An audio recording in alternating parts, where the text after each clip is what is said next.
dahil sa'yo, buhay pa sana ngayon ang kapatid ko. Papatayin muna kita. To send a message to Victor.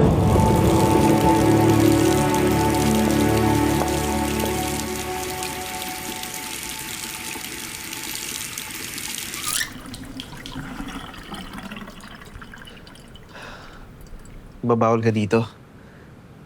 Di ba panlalaki to? Gender neutral ang mga banyo namin dito sa opisina. May problema ba? Kung konsensya lang siguro na may makataong namamatay nang dahil sa akin. Talaga bang sinisisi mo pa rin yung sarili mo? Hindi, totoo naman, di ba? Paano yung si Jepoy, tsaka yung kasama niya?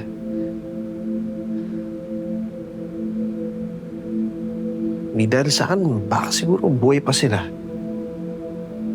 Palagay mo ba kung hindi mo nakilala si Kiara, wala nang mamamatay at mabibiktima ang mga Moraviano?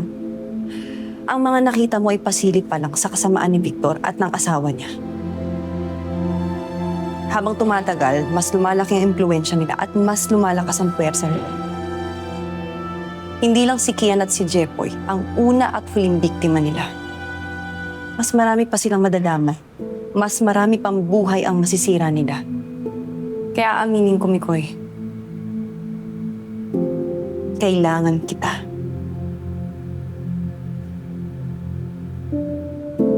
Alam ko, I am putting you in a rough spot. Nilalagay kita sa delikadong sitwasyon. Pero kung wala ka, di namin alam kung paano namin tatapusin ang mga Moraviano. Hindi na rin namin mabibigyan ng hustisya yung mga biktima nila. At ang pinakamasakit sa lahat, mas marami pang madadamay sa mga kasama nila.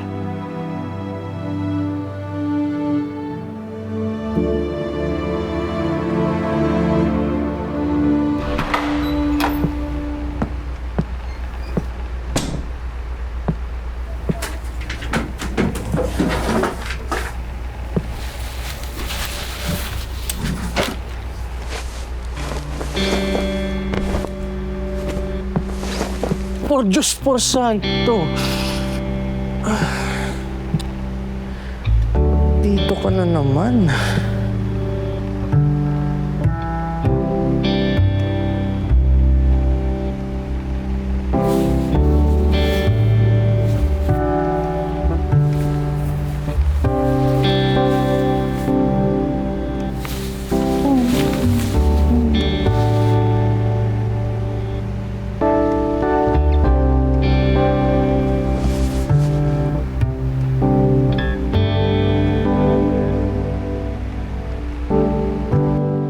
Ano, Bok?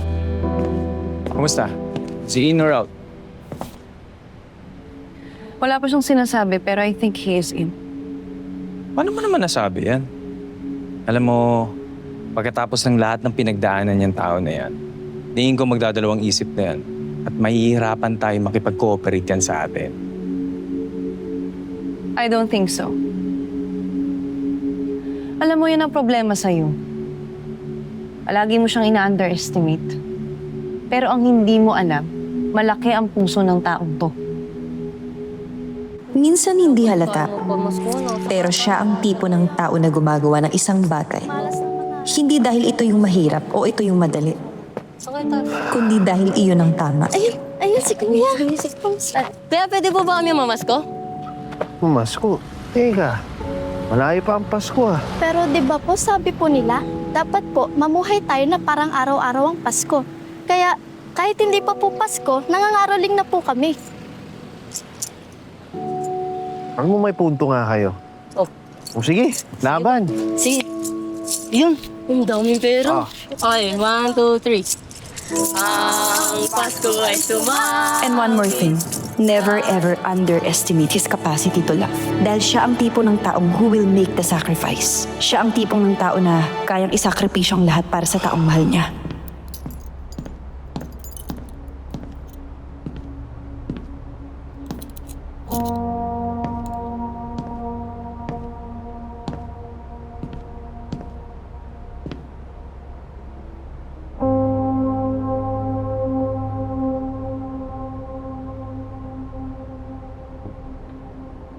po.